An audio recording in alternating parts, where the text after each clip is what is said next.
भारत और जापान ने आज एक ऐसी डील को साइन किया है जो भारत के लिए किसी भी वरदान से कम नहीं है। दोनों देशों के बीच हुई इस डील की मदद से भविष्य में चाइना, यूरोप और यूनाइटेड स्टेट भारत के एक पर्टिकुलर सेक्टर में कभी भी हावी नहीं हो पाएंगे। मेन खबर ये है कि जापान की बड़ी टायर मैन्युफैक्चर कंपनी योकोहामा ने भारत के अंदर एक एडिशनल इन्वेस्टमेंट की है जो करीब 671 करोड़ रुपए की है। आपको बता दें, इस जापानीज कंपनी के पास ऑलरेडी तमिलनाडु, आंध्र प्रदेश और गुजरात में पहले से ही 3 यूनिट्स हैं, जहां पर ये कंपनी बड़े स्केल पर टायर्स को मैन्युफैक्चर करने का काम करती है। लेकिन जिस स्केल पर आज भारत की ऑटोमोटिव इंडस्ट्री आगे बढ़ रही है, इसको ध्यान में रखते हुए चाहे चाइना हो, यूरोप हो या फिर जापान, ये सभी भारत के अंदर बड़ी इन्वेस्टमेंट करना चाहते हैं। और यदि आपने हमारा पिछला वीडियो देखा हो तो हमने आपको बताया था कि भारत में आईफोन प्रोड्यूस करने वाली कंपनी फॉक्सकॉन भारत के अंदर ईवी प्लांट सेटअप करने की तैयारी कर रही है। उससे पहले जापानीज कंपनी ने करीब 70 करोड़ रुपए की इन्वेस्टमेंट भारत के ईवी सेक्टर में कर दी है। और ऐसी ही इन्वेस्टमेंट आज फिर देखने को मिली है, जहां पर अब भारत के पैसेंजर टायर सेक्टर में कंपनी ने 671 करोड़ रुपए की इन्वेस्टमेंट की है। रिपोर्ट्स के मुताबिक कंपनी विशाखापट्टनम में अपनी नई यूनिट की शुरुआत कर रही है और इस यूनिट का काम 2024 में कंप्लीट कर दिया जाएगा और चौथी तिमाही के अंदर से यहां पर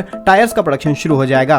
पहले फेज में 22 इंचेस के पैसेंजर टायर्स को मैन्युफैक्चर करने का काम किया जाएगा। और अगर कंपनी के पुराने डेटा को देखा जाए तो कंपनी ने लगातार भारत के अंदर से काफी बड़े स्केल पर टायर्स को मैन्युफैक्चर करने का काम किया है। 2014 में करीब 7 लाख टायर्स प्रोड्यूस किए गए, 2019 में 1.53 मिलियन टायर्स और 2021 में 1.96 मिलियन टायर्स का प्रोडक्शन किया गया है, जो डेटा अब 2.8 मिलियन पर ईयर तक पहुंच चुका है। और कंपनी के पास ऑलरेडी तमिलनाडु में एक यूनिट है जहां पर ऑफ रोड टायर्स को मैन्युफैक्चर करने का काम किया जाता है। इसके अलावा अलग अलग व्हीकल्स के लिए कंपनी टायर्स को प्रोड्यूस करने का काम करती है। यहाँ तक कि कुछ रिपोर्ट्स कह रही हैं कि भविष्य में अलग अलग ईवीज के लिए भी बड़े स्केल पर टायर्स को मैन्युफैक्चर करने का काम कंपनी शुरू कर सकती है। वहीं न सिर्फ टायर मैन्युफैक्चरिंग बल्कि कंपनी ने 51 यानी 91 स्टोर्स को भी उद्घाटन रिसेंटली ही किया है, ताकि ओवरऑल इंडिया के अंदर अपने टायर डिस्ट्रीब्यूशन नेटवर्क को भी बढ़ाया जा सके। कंपनी न सिर्फ भारत के अंदर ही टायर्स को सेल करती है बल्कि भारत में मैन्युफैक्चर हुए टायर्स को इंटरनेशनल मार्केट में एक्सपोर्ट किया जाता है। लगातार दोनों देश अपने इन्वेस्टमेंट रिलेशंस को काफी ज्यादा बढ़ा रहे हैं। जापान काफी लंबे समय से भारत के टॉप 5 इन्वेस्टर्स में शामिल रहा है,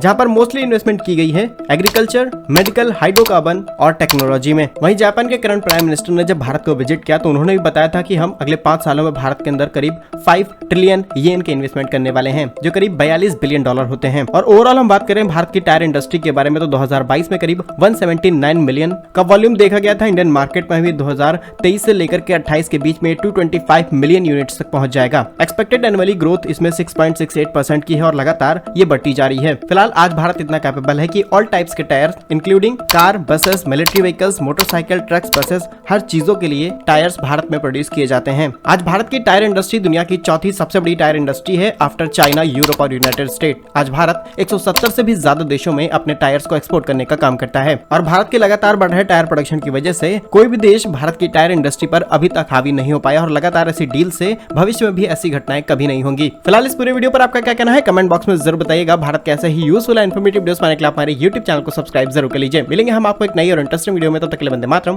भारत माता की जय।